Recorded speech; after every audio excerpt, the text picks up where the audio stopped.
going wild is the outward expression of such. Just because you're going doesn't mean that you're growing. And in order to move through your grief, you have to mourn through. So in order to move through, you have to mourn through. I don't know that there's anyone that's been able to just skip over the mourning process and come out on the other side, functioning in a healthy state or a healthy manner, or to the best of their ability or their best self. So what do I mean by in order to move through, you have to mourn through? You have to give yourself permission to have that outward expression. So that can mean crying. It can mean communicating, verbally expressing that to another person other than yourself. And I want to park there quickly on, maybe not so quickly because I'm very passionate about this part of the topic today, is that there's power in your tears. There is power in your tears. And I know, and I apologize because I know that we live in a society that does not necessarily welcome tears, encourage tears, or handle tears comfortably. Let me just ask you to think about this for a second. 9 times out of 10 in your life, when you've started to cry, you probably can finish my sentence, someone has said, "Oh, don't cry. Don't cry." And it's not because they're being mean. It's because it's a little bit uncomfortable because one, a lot of times our tears are surprising to someone. They feel uncomfortable because they don't know what to do and they don't want to see you sad. And then to be honest, there are some people who just don't care and they just, aren't empathetic and don't possess the ability to be compassionate or empathetic. And that just might not be their life experience. But I want to tell you right now, there's power in your tears. So in order for you to mourn and outwardly express your grief and your pain, tears is going to be an integral part of that process. So the next time you feel like crying, go ahead and cry. But if I could be honest with you, in my grief journey, there's plenty of days where I'm driving in my car, I'm reflecting on my grief and my pain, and I just feel like crying. I can feel the tears right there waiting to come out, and I say, nope, not today. You're not going to cry. We're not crying. We're not doing that. And sometimes it's because, I'm at work or I have to go into a meeting, so I can't cry at the time. But other times it's because I'm trying to be tough and I'm trying not to let myself feel those emotions because if I could be honest, it could be very, very uncomfortable for myself as well. And I don't know if anyone out there can relate to this in our audience, but when I think about crying, sometimes I say, okay, if I let the floodgates down, I'm going to lose it. And I, quite frankly, don't like feeling powerless. I don't like feeling out of control and not knowing exactly what my next actions are going to be. If I let 2 tears drop, is that going to turn into a puddle in the middle of this parking lot? That's a scary thing. So to be honest, when I shy away from that, partly it has to do with that. I'm not in a place in that moment where I feel like giving total control and power to my emotions. And I'm working on that. And I want to encourage you to do the same thing. So in order to move through our grief, we have to mourn. And a form of mourning and expression is crying. And you're crying, you have power in your tears. And it's only going to help you grow through your experience because your body needs that outward expression. So again, it goes back to where does the heartache go if not let out? It's bottled up, it's subsided, it's suppressed, and it's in there. But I can tell you this, it's probably knocking. It's probably knocking on your soul saying, hey, let me out of here. Let me out of here. Because a lot of times we can move forward and then boom, it'll come back and show itself. And by it, I mean grief. Your grief and your pain can just stop you in your tracks. You're like, whoa, I'm good. I woke up this morning. I'm having a great day. I'm feeling amazing. Life is grand. And then you hear a song on the radio and boom, here we go. Now I got to fight the tears and fight the battle. So again, guys, the grief journey is very, very difficult. And that's why we want the Grief Bully, this show, to be a bridge, right? So I want you to understand that the show is not a substitute for professional help or therapy or counseling. But what I do hope that it is that it's a bridge to get you from here to there. So from not seeking counseling and therapy and help to being in a room and seeking the help that you need. But what it can be is a flotation device while you're in the middle of that grief ocean and you're figuring it out. You're finding out, hey, do I feel comfortable with therapy? I don't really know that person. And, and all of these things. So if we can sit at the table, because I invite you to the table with us here on the Grief Bully show to mourn life's losses together because you are not alone out there. then I'm happy for our show to be that in between for you.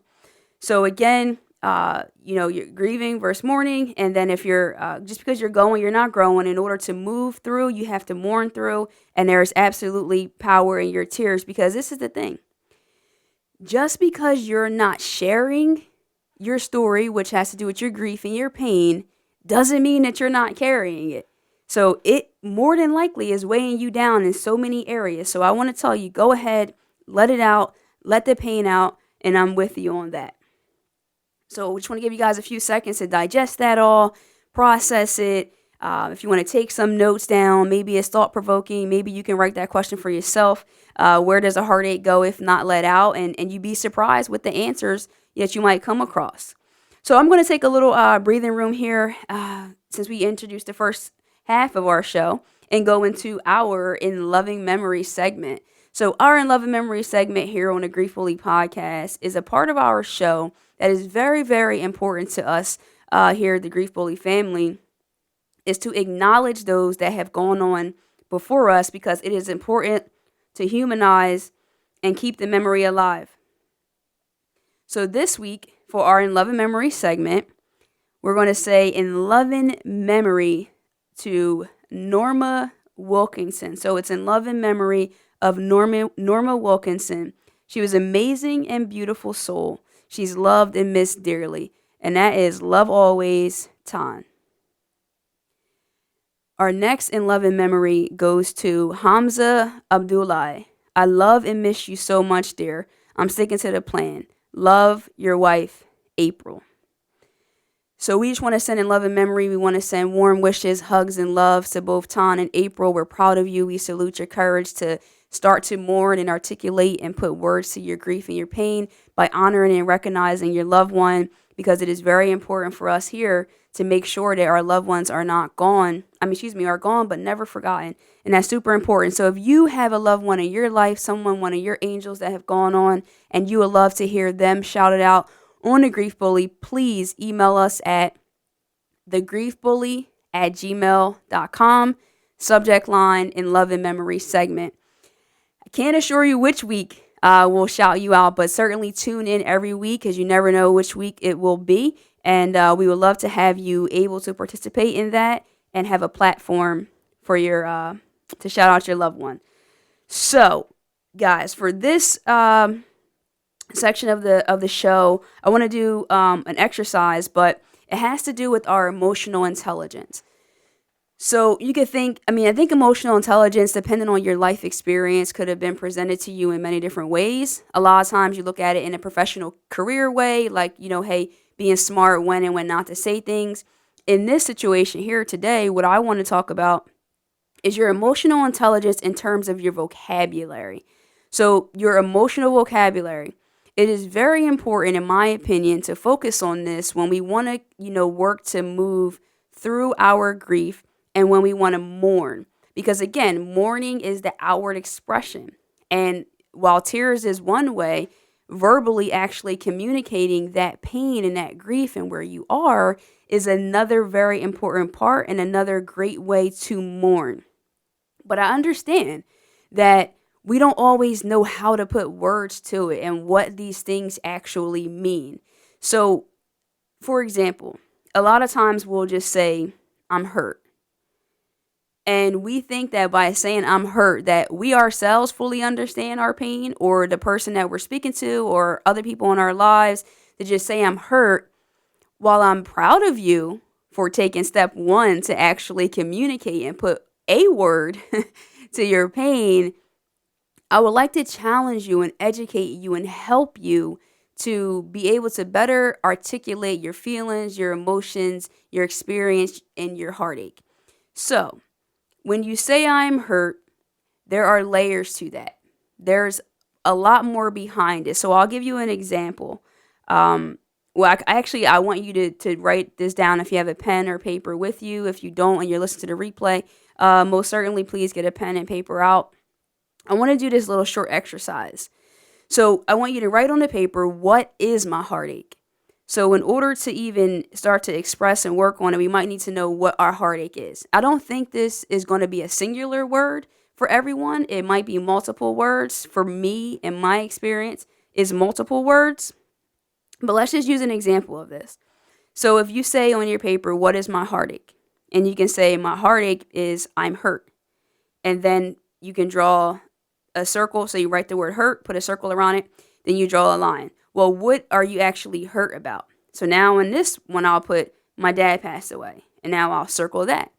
And then so from my dad passing away, what does that mean in terms of my hurt? Well, I would draw a line for myself and I will put it makes me sad. So I would just write the word sad. Then I can write another line and write the word cry. And then because I cry, that makes me angry. And then because I'm angry, I now shut down. You see what I did there, guys? So I know a lot of times we're like, yeah, I'm just hurt. I'm hurt, or I'm angry, or I'm mad, or whatever that singular word is. But I just don't believe that's enough in order for us to really start to take action. It's a starting point, but it's not necessarily doing the deep work and actually being able to put words to your pain.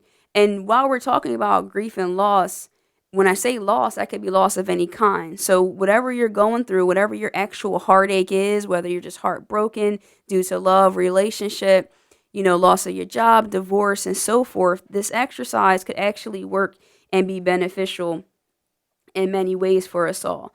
So again, we want to continue to work on our emotional intelligence, articulate and give power to that and our vocabulary, because it not only helps ourselves, but it helps those that are also in our life that are experiencing us, and it will help them to better be able to work with us to coexist in our space when they have no idea what's going on.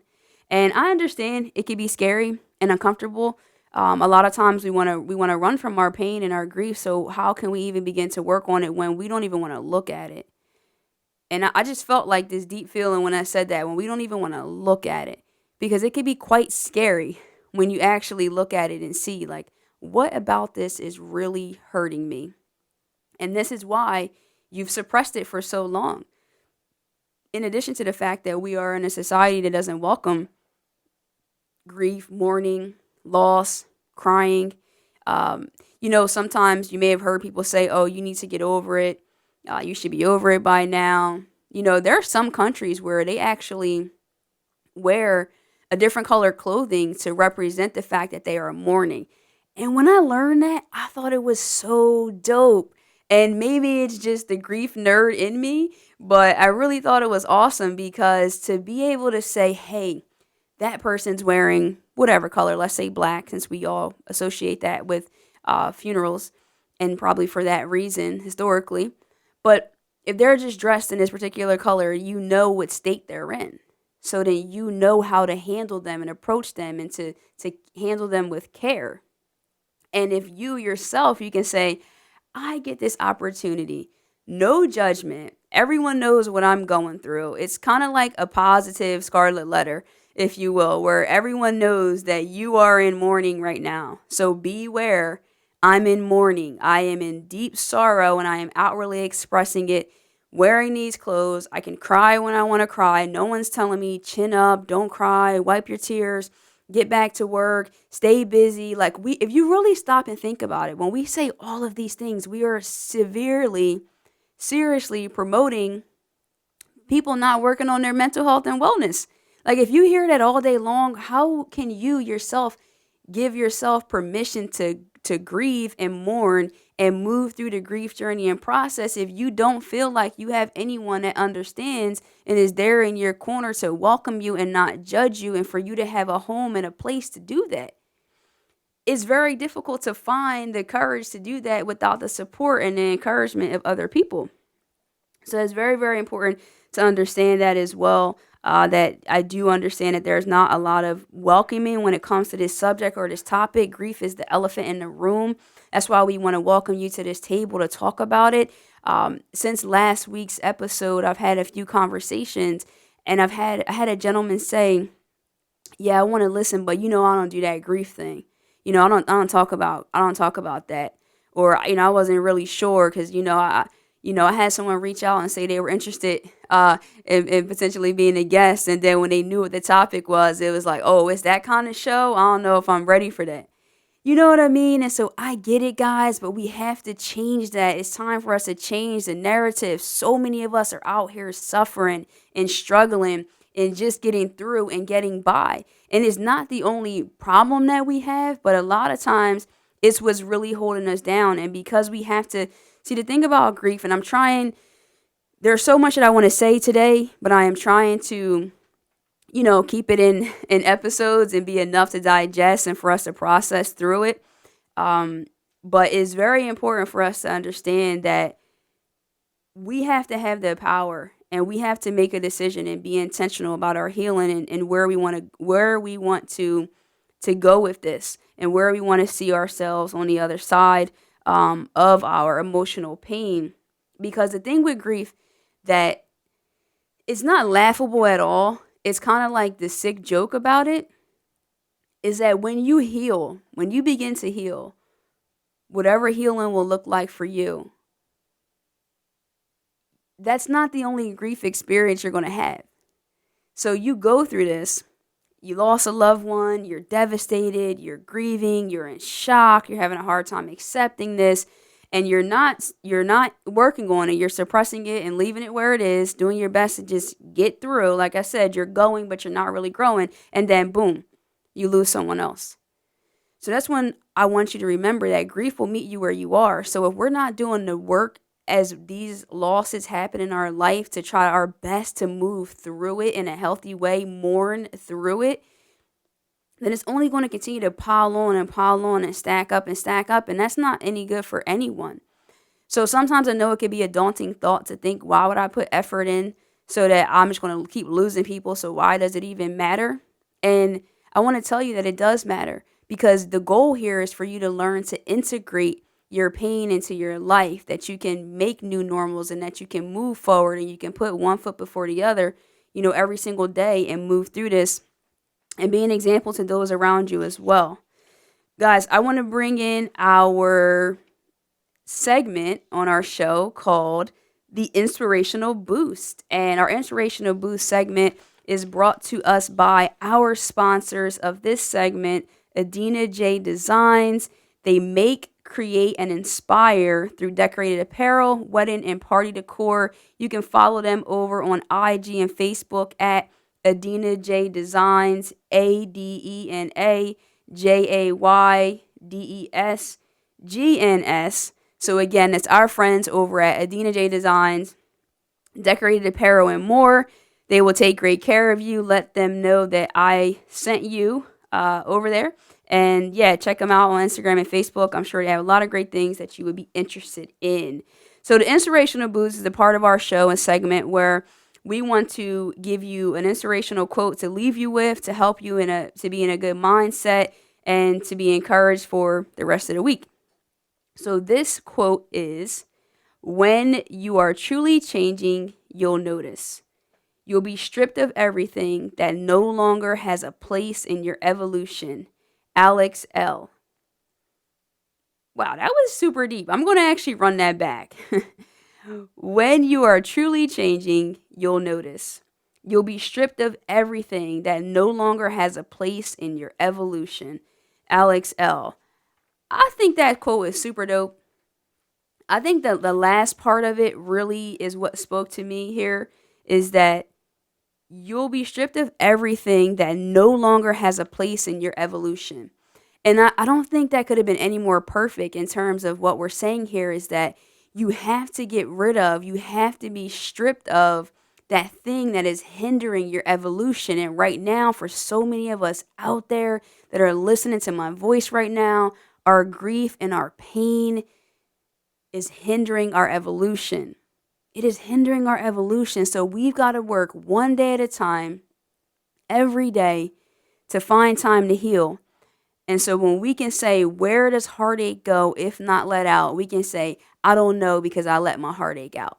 And I do that in a healthy way. And I'm here to help other people do the same, guys. So I'm going to begin to wrap up the show. Again, I am your host, J.Nicole.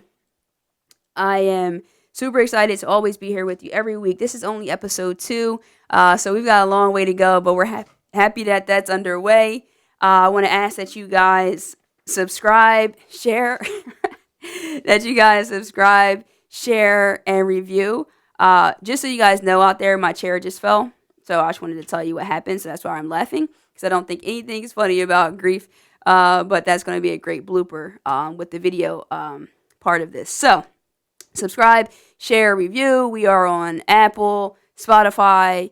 So that's iTunes, Apple, Spotify, TuneIn, Alexa. Follow me on Instagram. I am J.Nicole. So that's I_am_J.Nicole. And you can email us with any questions, comments, concerns, feedback at thegriefbully@gmail.com. I'm excited for next week, guys. And I do want to tell you that last week I was so excited about the show that I never even told you the inspirational boost. So hopefully it was something positive to leave you with for your day. Again, I am your host, J.Nicole. Thank you for joining in for the Grief Bully Podcast, episode 2. Love and light. Peace.